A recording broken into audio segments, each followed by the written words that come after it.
우리 지난주에 예수님께서 사두개인들과 함께 부활의 논쟁에 대해서 예수님께서 답변하신 그 말씀을 함께 나누었습니다. 사두개인들은 사실 부활을 믿지 않고 영적인 존재도 인정하지 않는 그 사람들이 바로 사두개파 사람들이었지 않습니까? 예수님은 그 사두개파 종교 지도자들에게 모세 오경에서 아브라함의 하나님, 이삭의 하나님, 야곱의 하나님으로서 비록 그들이 육신은 죽어 없어졌지만 그의 영혼은 하나님과 지금도 함께 계시다는 그 사실로 부활을 증명을 하셨습니다.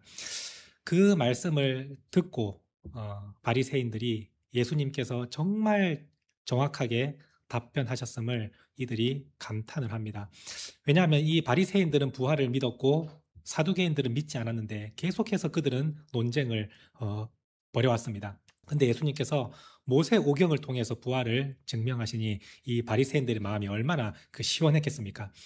자, 그래서 예수님께서 정말 대답을 잘 하셨다는 그 사실을 듣고 이 바리새인들이 다시 모였는데 그 중에 율법 교사 한 사람이 예수님께 이렇게 질문을 합니다. 하나님께서 말씀하신 그 율법의 계명들 중에 가장 큰 계명, 가장 중요한 계명이 무엇입니까? 이렇게 질문을 하였는데 근데 그 마음속에는 예수님을 시험하고자 하는 마음이 있었다라고 성경은 말씀하고 있습니다. 사실 바리새인들 사이에서도 이 주제를 가지고 그들은 열띤 토론과 논쟁을 벌였습니다. 하나님이 말씀하신 율법의 계명들이 참으로 많은데 그 중에 진짜 중요하고 큰 계명은 무엇이겠는가를 바리새인들 사이에서 항상 이 토론을 하였습니다. 그래서 그들끼리 임의로 그 토론 가운데에서 나온 결과로서 하나님께서 말씀하신 계명 중에 이런 계명은 아주 무겁고 중요한 계명이고 이 계명은 조금 가벼운 계명이다. 이렇게 자기들끼리 임의로 나누기도 했고 어떠한 랍비들은 이 율법을 한 줄로 요약하는 그러한 시도도 했었습니다. 그래서 한 랍비는 이렇게 율법을 요약합니다. 네가 하기 싫은 것은 남에게도 하지 마라. 이것이 율법을 한 줄로 요약하는 것이다. 이렇게 요약을 하기도 했었습니다. 우리가 잘 들어보면 이 말도 참 맞는 말인 것 같지 않습니까? 내가 하기 싫은 것은 남에게 하지 마라. 그런데 그 한 줄의 내용이 사실 참 좋은 내용이기도 하지만 율법 전체를 요약하기에는 참으로 너무나도 빈약하고 아쉽다는 것을 여러분들 아마 느끼실 것입니다. 그래서 그들은 계속해서 이렇게 여러 가지 시도도 해왔는데 그들 가운데서 아직 정확하게 답을 내리지 못한 바로 그 질문. 계명 중에 어떤 계명이 가장 중요합니까? 이 계명을 지금 예수님께 질문을 한 것입니다. 왜 이것이 예수님께 시험이 되는 겁니까? 예수님께서 만약에 이 계명이 가장 중요한 것이다라고 말씀을 하시면 그들은 충분히 예수님을 공격할 수 있습니다. 그러면 이 계명은 중요하지 않다는 것입니까? 라고 얼마든지 예수님을 공격할 거리는 있는 것입니다. 그래서 그것이 예수님께 시험이 된다는 것입니다. 자, 예수님은 이 질문을 들으시고 뭐라고 대답을 하십니까? 오늘 말씀에서 두 가지로 말씀을 하십니다. 첫 번째는 하나님을 사랑해야 된다. 그리고 두 번째는 이웃을 사랑해야 된다. 이렇게 예수님은 말씀하십니다. 하나님 사랑과 이웃 사랑이 율법을 한 줄로 요약할 수 있는 것이고 또한 그 율법의 가장 중요한 계명이며 율법을 해석할 때에 이 하나님 사랑과 이웃 사랑으로 율법을 해석해야 한다는 의미로서 예수님은 이 두 가지를 말씀을 하셨습니다. 예수님께서 하나님 사랑과 이 이웃 사랑을 말씀하실 때에 우리 주님은 첫 번째 하나님 사랑에 대해서 이렇게 말씀을 하십니다. 성경 말씀에 하나님을 사랑할 때 너희 마음을 다하고 목숨을 다하고 뜻을 다하고 힘을 다하여 하나님을 사랑해야 함을 예수님은 강조하셨습니다. 사실 우리가 이 문장에 있는 단어 하나하나를 우리가 사실은 살펴볼 필요도 없이 이 문장을 우리가 쉽게 적용을 해보면 하나님을 사랑하는데 말로만 사랑하지 말고 하나님을 사랑하는데 얕은 사랑으로 해서는 안 되고 하나님을 진실되게 사랑해야 된다라는 의미로 이 말씀을 하신 것입니다. 다시 말하면 하나님을 사랑할 때 너희가 할 수 있는 최선을 다해서 하나님을 사랑하고 네가 가지고 있는 모든 것으로 하나님을 사랑해야 된다. 그것이 진짜 하나님을 사랑하는 것이다 라고 성경의 율법에는 가르쳐주고 있다라고 예수님은 말씀하고 계시는 것입니다. 자, 이것을 하나하나 한번 뜯어서 살펴보면 그 의미가 정확하게 드러납니다. 처음에 마음을 다하여 하나님을 사랑한다는 게 어떤 의미겠습니까? 우리의 마음과 생각이 하나님께로 향해 있는 그 상태, 그것이 참 사랑이 아니겠습니까? 만약에 여러분들에게 진짜 사랑하는 연인이 생겼는데 그 사람이 생각이 나지 않는다. 이게 진짜 사랑이라고 할 수 있겠습니까? 내가 좋은 것을 볼 때는 이 사람도 같이 봤으면 좋겠고, 내가 맛있는 걸 먹을 때는 이 사람도 이것을 한번 먹어봤으면 좋겠다. 이런 마음이 생기는 게 그게 진짜 사랑 아니겠습니까? 근데 내가 맛있는 걸 먹어도 내가 좋은 것을 보아도 이 사람이 생각이 하나도 나지 않는다. 이게 사랑이라고 할 수 있겠습니까? 뭔가 좀 이상하지 않습니까? 그죠?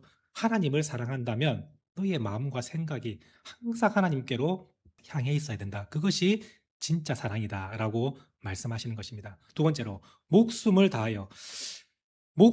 다해서 사랑하는 게 그게 진짜 가장 가치 있는 사랑이지 않습니까? 목숨을 내어주고라도 바꿀 수 없는 그 사랑. 그 사랑이 진짜 참된 사랑이지 않습니까? 그래서 주님은 목숨을 다해서 하나님을 사랑해야 된다라고 말씀하시고 뜻을 다한다라는 의미는 우리의 삶의 방향, 우리의 가치관의 변화를 의미하는 것이 뜻을 다한다는 의미입니다. 내가 진짜 사랑하는 사람이 생겼습니다. 그런데 예전에 그 사람을 내가 만나기 전에는 내가 취미 생활하고 내가 친구를 만나고 내가 좋아하는 게임하고 운동하고 골프 치고 이런 것을 너무나도 좋아했지만 사랑하는 사람을 만나는 순간 그 시간을 점점 멀리하고 이제 사랑하는 사람과 시간을 보내는 게 이 삶의 지금 방향이 바뀐 것 아니겠습니까? 사랑하는 사람을 만나면 그의 삶의 가치관과 그 삶의 방향성이 변화될 수밖에 없는 것입니다. 사랑하는 사람이 생겼는데 여전히 나는 그 사람하고 시간을 보내기보다 친구 만나는 게 더 즐겁고 게임하고 취미생활하는 게 더 즐겁다. 그건 사랑이라고 할 수가 없지 않겠습니까? 우리가 하나님을 사랑한다면 우리의 삶의 방향과 우리의 가치관은 당연히 바뀔 수밖에 없는 것입니다. 그것이 뜻을 다하여 하나님을 사랑한다면 너희의 삶의 방향까지도 바꿔서 하나님을 사랑하는 것이 참된 사랑이다. 우리 예수님은 그 말씀을 하시는 것입니다. 마지막으로 힘을 다하여, 이 힘을 다한다는 것은 내가 가지고 있는 재물, 건강, 시간, 재능, 능력, 이 모든 것을 다해서 하나님을 사랑한다는 뜻입니다. 한번 생각해 보십시오. 여러분들에게 사랑하는 사람이 생겼습니다. 근데 내가 이 사람을 너무 사랑하는데 이 사람에게 밥 사주는 그 돈이 아깝고 이 사람을 만나는 그 시간이 아깝다고 말한다면 여러분 그 진짜 사랑이라고 할 수 있겠습니까? 그거는 말로는 사랑이고 혹은 사랑은 하지만 사실 너무나도 저급한 얕은 사랑 아니겠습니까? 내가 진짜 사랑한다면 내 물질을 쓰는 것도 아깝지 않고 내가 그 사람과 시간을 보내는 것도 아깝지 않은 그게 진짜 사랑 아니겠습니까? 우리 주님은 힘을 다하여 하나님을 사랑하라라는 말씀이 나의 시간도 내 물질도 내가 가진 재능도 하나님을 위해서 사용하는 것이 아깝지 않을 정도로 하나님을 사랑하는 것, 그게 진짜 사랑이다라고 말씀을 하시는 것입니다.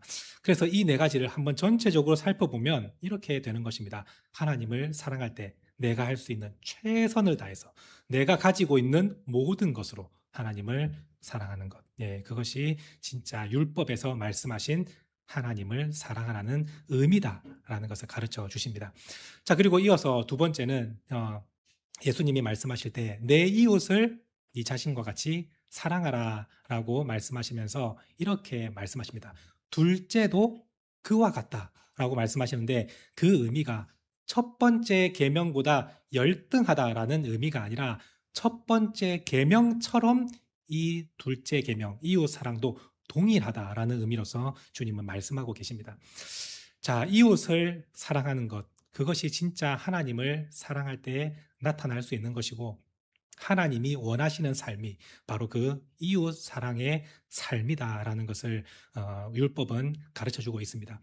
여러분들이 한번 생각을 해보십시오. 내가 하나님을 열정적으로 사랑하고 내가 믿음이 너무나 뛰어난데 이웃에 대한 사랑이 없고 약한 자들을 무시하고 괴롭히고 그 영혼에 상처를 주며 살아가는 그 사람에게 당신은 참으로 하나님을 열정적으로 사랑합니다. 당신의 믿음은 참 대단합니다. 이렇게 말할 사람이 있겠습니까?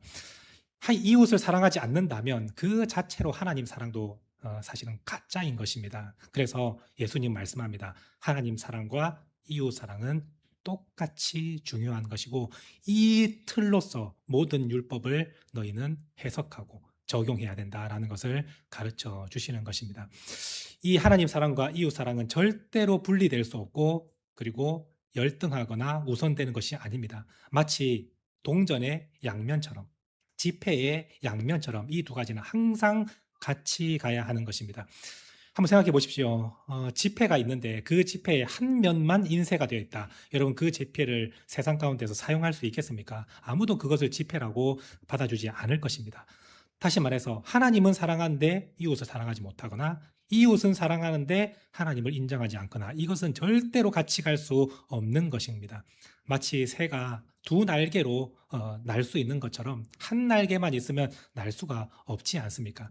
우리가 숨을 쉴 때에 들숨과 날숨이 함께 있어야 생명이 유지되는 것이지 들숨만 있고 혹은 날숨만 있다고 해서 생명이 유지되지 않는 것처럼 하나님 사랑과 이웃 사랑 이 계명은 항상 같이 가는 것입니다. 그래서 이 율법을 요약해 놓은 것이 십계명의 말씀이고 그 십계명을 다시 한번 요약한 것이 하나님 사랑과 이웃 사랑인 것입니다. 여러분들이 이 말씀을 마음에 새기시고 진정으로 내가 하나님을 사랑한다면 하나님을 사랑하기 때문에 제가 이웃을 사랑합니다. 이 마음까지 함께 삶에 적용될 수 있기를 원합니다. 우리가 코로나 시절에 참 예배를 드리고 싶었지만 예배를 드리지 못하고 각 가정에서 영상으로 예배를 드릴 때가 있었지 않습니까? 그런데 우리가 그것이 하나님을 향한 사랑이 부족해서 믿음이 부족해서 세상이 두려워서 우리가 가정으로 숨었습니까? 그렇지 않습니다. 우리는 하나님을 너무나도 사랑하기 때문에 우리가 이웃을 사랑하는 마음으로 우리가 이 예배를 가정에서 드리는 예배로 바꾼 것 아니겠습니까? 하나님을 사랑할 때에 우리가 그 일도 행할 수 있는 믿음이 생기는 것입니다. 어떤 사람은 말합니다. 이 대한민국이 건국된 이래로 예배의 문을 닫고 예배를 드리지 않은 적이 없었다. 하나님을 사랑하는 그 열정이 있으면 이러한 것도 충분히 우리는 뚫고 나갈 수 있어야 된다. 이렇게 말하는 사람이 있습니다. 그런데 우리가 그 코로나 시대에 우리가 온라인 예배로 드린 것은 절대로 세상이 두려워서 그렇게 한 것이 아닙니다. 코로나의 질병에 걸릴까봐 우리가 가정으로 들어간 것이 아닙니다. 이웃이 염려하고 이웃이 불안해하고 힘들어하니까 우리가 하나님을 사랑한다면 그 이웃도 생각하는 마음으로 우리가 온라인으로 바꾼 것 아니겠습니까? 오늘 우리가 그러한 믿음, 그러한 삶이 진짜 하나님 앞에서 하나님을 사랑하는 모습이다라는 것을 여러분들은 잊지 마시고 여러분들의 삶 가운데에서 진짜 하나님을 사랑한다면 이웃까지 사랑할 수 있는 믿음의 사람이 될 수 있기를 소망합니다. 하나님은 그 사실을 너무나도 기뻐하시고 그 삶을 하나님은 축복해 주실 것입니다. 이렇게 우리 주님은 하나님 사랑과 이웃 사랑 이 계명이 가장 중요한 계명이고 이 계명을 토대로 하나님 말씀을 항상 읽고 적용해야 된다는 것을 우리 주님은 가르쳐 주십니다. 그리고 이어서 우리 주님은 바리새인들에게 이제는 먼저 질문을 하십니다. 뭐라고 질문을 하십니까? 42절 말씀입니다. 우리 함께 읽도록 하겠습니다. 너희는 그리스도에 대하여 어떻게 생각하느냐? 누구의 자손이냐? 대답하되 다윗의 자손이니이다. 예수님께서 바리새인들에게 먼저 질문을 하십니다. 자, 메시아에 대해서, 그리스도에 대해서 어떻게 생각하느냐? 그는 누구의 자손이 되는 것이냐라고 질문을 하자 바리새인들은 자신 있게 그리고 망설임 없이 대답합니다. 메시아는 다윗의 자손입니다. 너무나 당연한 이야기 아니겠습니까? 하나님께서 아브라함과 다윗의 그 혈통을 통해서 메시아를 보내주시겠다고 약속하셨습니다. 그래서 마태복음 그 1장 첫 장에서도 아브라함과 다윗의 자손 예수 그리스도의 계보라 이렇게 하면서 족보가 시작되지 않습니까? 메시아는 당연히 다윗의 자손입니다. 이렇게 대답을 하였습니다. 자, 예수님은 거기서 한 번 더 질문을 하십니다. 자, 그러면 다윗이 메시아를 어떻게 인식하고 어떻게 불렀느냐라고 할 때에 시편 110편 말씀을 보시면 이 다윗이 메시아를 주님으로 고백을 합니다. 그러면 메시아는 과연 다윗의 자손이라고 할 수 있느냐? 다윗은 메시아를 주님, 나의 주인이십니다. 나의 주님이십니다라고 고백했는데 어떻게 메시아가 다윗의 자손이 될 수가 있느냐라고 질문을 하시자 아무도 거기서 대답을 하지 못합니다. 자, 예수님께서 왜 이런 질문을 하신 것입니까? 그냥 바리새인들을 골탕 먹이시고 내가 너희보다 성경 많이 알고 있다, 이것을 지금 드러내고자 하신 것입니까? 그렇지 않습니다. 이 한 질문 속에 엄청난 진리의 말씀이 들어가 있습니다. 다윗이 메시아를 주님으로 고백했다는 그 사실에서 이 메시아는 곧 하나님이심을 의미하는 것입니다. 또한 다윗의 자손으로 오시는 메시아는 바로 참 사람으로서의 메시아를 의미하는 것입니다. 그래서 예수님은 어떤 분이십니까? 그 예수님은 참 하나님이신 동시에 참 사람이신 분이십니다. 그런데 유대인들은 이 메시아에 대해서 하나님, 다윗이 고백한 주님으로는 인식하지 못하고 다윗의 자손으로 오는 인간의 메시아만 생각을 하고 있었습니다. 그러니까 자동적으로 그들이 메시아를 기다릴 때 어떤 마음이 듭니까? 그 메시아가 오시면 우리를 이 로마의 압제로부터 해방시켜 주시고 우리의 삶을 풍족하게 하시며 우리를 이 로마로부터 구원해 줄 거다, 이러한 마음만 가지고 있는 것입니다. 그냥 정치적인 메시아만 기다리고 있는 것입니다. 그런데 하나님께서 메시아를 보내실 때에 진짜 그 이스라엘 백성들을 로마로 구원해주는 그거 하나 하시려고 메시아를 보내시는 겁니까? 그렇지 않습니다. 우리 하나님께서 메시아를 보내실 때는 참 하나님이 이 땅에 오셔서 그들을 죄에서 해방하시고 죄로부터 구원하시고 영원한 생명을 주시기 위해서 메시아를 보내시는 것이 바로 진짜 메시아의 역할 아니겠습니까? 그 사람들이 그 사실을 알지 못하자 예수님은 이 질문을 던진 것입니다. 과연 메시아는 누구의 자손이냐? 근데 다윗은 그를 주님으로 고백했는데 어찌 메시아가 다윗의 자손이라 할 수 있느냐? 그 질문 가운데에서 이 사람들에게 깨닫게 하시는 것입니다. 아, 메시아가 오시면 우리로 하여금 로마로부터 구원이 목적이 아니라 나를 죄에서부터 구원하시고 영원한 생명을 주시려고, 하나님의 나라를 선물로 주시려고 메시아가 오시는구나라는 것을 깨닫게 하시려고 이 질문을 하신 것입니다. 우리 예수님은 참 하나님으로서 이 땅에 오셨습니다. 그분이 하나님이시기 때문에 우리를 죄에서 구원하실 수 있고 우리를 영원한 생명의 길로 인도하실 수 있습니다. 그분이 그냥 인간이셨다면 우리를 절대로 죄에서 구원하지 못합니다. 아무리 그분이 십자가에 달려 죽는다 할지라도 그분이 하나님이 아니시면 아무런 의미가 없습니다. 왜냐하면 예수님과 그 옆에 달린 강도들, 그 강도들도 똑같이 십자가에 달려 죽었지 않습니까? 인간이 십자가에 달려 죽는 것은 아무런 의미가 없습니다. 우리와는 전혀 관계가 없는 것입니다. 그런데 그분은 하나님이시기 때문에 하나님께서 십자가에 달려 우리를 위해서 죽으셨다면 오늘 우리의 죄는 사함을 받는 것이고 그것이 2000년 전에 있었던 일이라 할지라도 우리에게 능력이 되는 것입니다. 참 하나님으로 이 땅에 오셨기 때문입니다. 그러면 왜 예수님은 참 인간으로 오셨습니까? 참 인간으로 오셨기 때문에 우리 주님은 우리의 연약함을 누구보다도 잘 아시고 우리를 긍휼히 여기시며 우리가 때로는 실수할 때도 있고 때로는 잘못된 길로 갈 수도 있지만 주님께서는 우리를 불쌍히 여기시고 다시 한번 우리를 주님 곁으로 인도해 주시는 분이시기 때문에 그분이 참 인간으로 오신 것입니다. 히브리서 성경은 말씀합니다. 우리의 대제사장 되시는 우리 예수님은 인간으로 오셨기 때문에 우리를 동정해 주신다라고 말씀하십니다. 그분이 우리를 누구보다도 잘 이해하시고 누구보다도 잘 아시기 때문입니다. 그래서 예수님의 제자들이 진짜 기도해야 될 때에 기도하지 못했을 때 예수님은 그들을 비난하거나 책망하지 않으셨습니다. 그들이 마음은 원하지만 육신이 약하다라고 말씀하셨고 베드로가 예수님을 3번이나 모른다고 저주하며 맹세했지만 예수님은 그 베드로를 경멸히 여기지 않으셨습니다. 그 연약함을 우리 주님은 누구보다도 잘 아시기 때문입니다. 그래서 그 부인하고 예수님을 모른다고 저주하는 그 베드로에게 주님은 시선을 돌리셔서 그 베드로를 바라보시고 내가 그럼에도 불구하고 너의 연약함을 알고 있고 내가 너의 연약함을 동정하며 긍휼히 여기고 있다. 나는 너를 어떠한 상황 가운데서도 포기하지 않는다. 이 마음을 우리 참 사람으로 오신 예수님은 우리에게 그 사랑을 보여주신 것입니다. 그래서 오늘 우리 모든 성도님들이 이 참 하나님으로 오시고 참 사람으로 오신 그 예수님을 통해서 다시 한번 소망을 얻기를 원합니다. 참 하나님으로 오신 예수님은 여러분들을 죄에서 구원하시며 영원한 생명을 주시고 여러분들이 어떠한 어려운 가운데 있을지라도 능력의 하나님이시기 때문에 여러분들을 지키시며 도와주실 것입니다.